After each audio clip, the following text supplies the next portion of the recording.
Well, guys, when I woke up today, I woke up to quite a great surprise. The new announcements of all 8 courses from Wave 5. And I gotta say, it's kind of, a little underwhelming, to be honest. There's just something about it. Like, a lot of the courses are great and all, but compare it to Wave 4 and just the absolute splash that it gave us, it's hard to really get excited, despite the fact that we are getting new characters. It just feels like it's going through the paces, I guess. Like, this one should have been the one to cap them all off. Because, I mean, we got 3 new characters in Petey Piranha, Wiggler, and Kamek, which are all amazing in their own right. But there's several characters that probably I would have gone with. I mean, I was kind of expecting Petey Piranha and Kamek to come in, but Wiggler? Yeah, it's kind of, a Mario staple, but the fact that Wiggler is already kind of in the game, in the fact that he's an obstacle in Maple Treeway, just seeing Wiggler race along bigger Wigglers is gonna be weird, but I'm still here for it, but yeah, I don't know. I wouldn't have personally gone with Wiggler, but this seems to be Nintendo, they take the safe options. I am glad to see Petey Piranha and Kamek though. Like, those ones absolutely should have been in Mario Kart 8 Deluxe. Before even the DLC, the Booster Course Pass, whatever. On to the courses. We got some really good tracks here. I will admit that. We got some excellent courses. This, in my opinion, is probably one of the most solid selection of courses that we've seen. We've got a good blend of original tracks in the Squeaky Clean Sprint and the tour tracks, and even in the retro tracks. We got a good selection. It seems like some of the waves were kind of like, we either got a ton of tour tracks and not a lot of retro tracks, or we got too many retro tracks and not enough original tracks. It was all over the place in the beginning.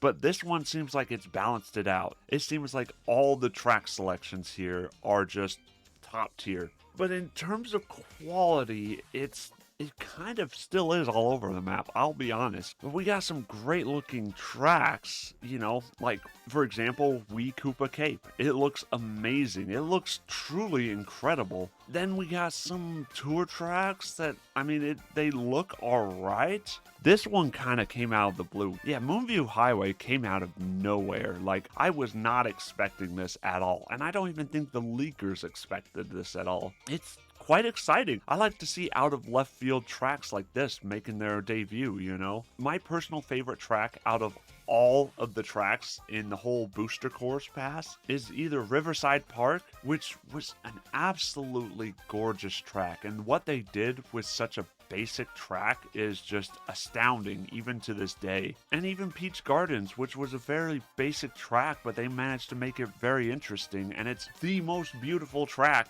in all of the booster course. But Squeaky Clean Sprint here, this track is giving all of them a run for their money. This is gorgeous. The attention to detail is stupid. There's so much hidden little trinkets here and there, and just how dynamic the track is. The fact that you just go around this whole freaking bathroom, which is the weirdest concept, but is a welcome concept. Ultimately, weird concepts coming to fruition is what makes Mario Kart so special compared to other kart-based racers. This could easily take the cake as my favorite track. Just looking at how beautiful and dynamic it is, I could easily race around this track all day long. Just look at how it looks. It just looks gorgeous. It looks beautiful. All the little Easter eggs. It just looks amazing. It's the best looking Mario Kart track of all. And then we get to Athens Dash, which in theory, it looks like a really cool track, but Jesus Christ, it looks rough. Like, I don't keep up to Mario Kart Tour all that much, because in my opinion, I don't consider it a true Mario Kart game. That's just me, guys. I mean, it just isn't. That's just me. Anyway, based on what I've heard, this track literally just released on Mario Kart Tour not but a week ago. So the fact that they're just shoehorning it in here without any kind of graphical updates, and it has this really weird uncanny valley. It looks so like this track looks like something that was designed in like Roblox or something. It looks horrible. Seeing the pristine character models and kart and motorcycle models compared to this absolute dog crap fest is just so like it it's hurting my eyes, to be honest. It is horrible. And the thing is, like, a track like this, if they had taken time to really like get into the details of it, to really like make it look as pristine as possible, it could look beautiful.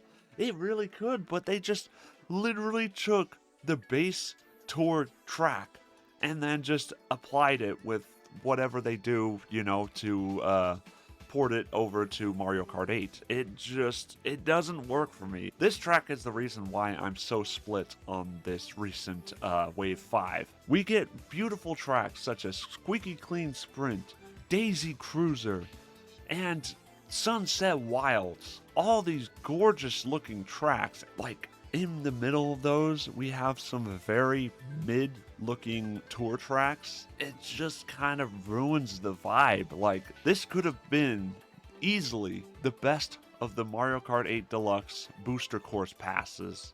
This easily could have been the best wave of them all.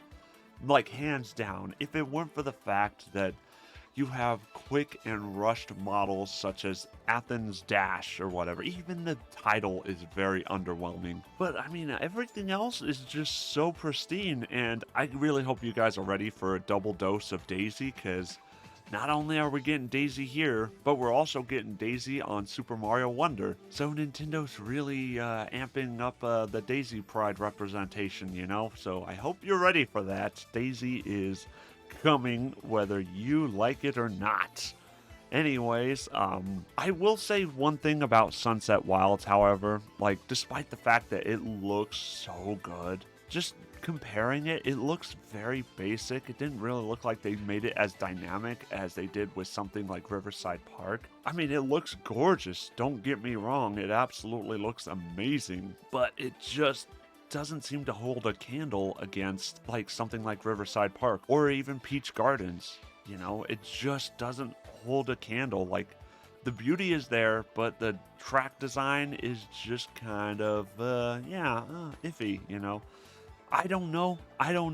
I was wrong about Peach Gardens.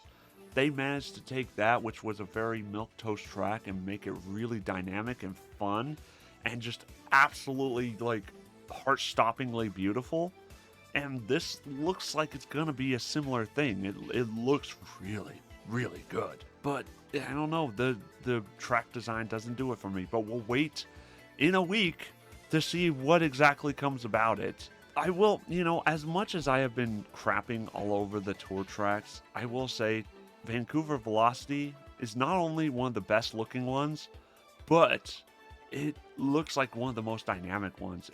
It's just gorgeous. It has all these cool mechanics. That's one thing I do enjoy about the tour tracks. It's just how visceral it is. Like, the fact that you go through so many different locations. You explore the town, so to say. You go from the streets to the side streets into arenas, into freaking the beaches or the popular tourist destinations. It's all there. Everything's there. And everything is just, it looks wonderful. Not only does it look good, but it has one of the greatest track tunes I think I've ever heard. And I'm not alone in this perception. So we'll wait to see what happens. This looks really cool. So honestly, like, my impressions of this wave, really strong. I think the only thing that kept it away from being an S tier wave is the fact that some of these tracks, Athens Dash, didn't look great. Also, like, the character selection, again, could have been incredible. It really could have.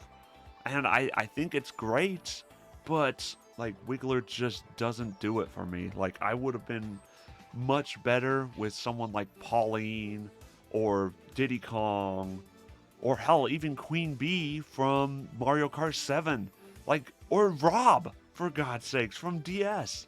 Like, just some out-of-the-blue character. It would have been amazing to see something like that. But go figure, Nintendo goes for the safe option of Wiggler, you know. I'm not hating on Wiggler. I think he's a perfectly fine character.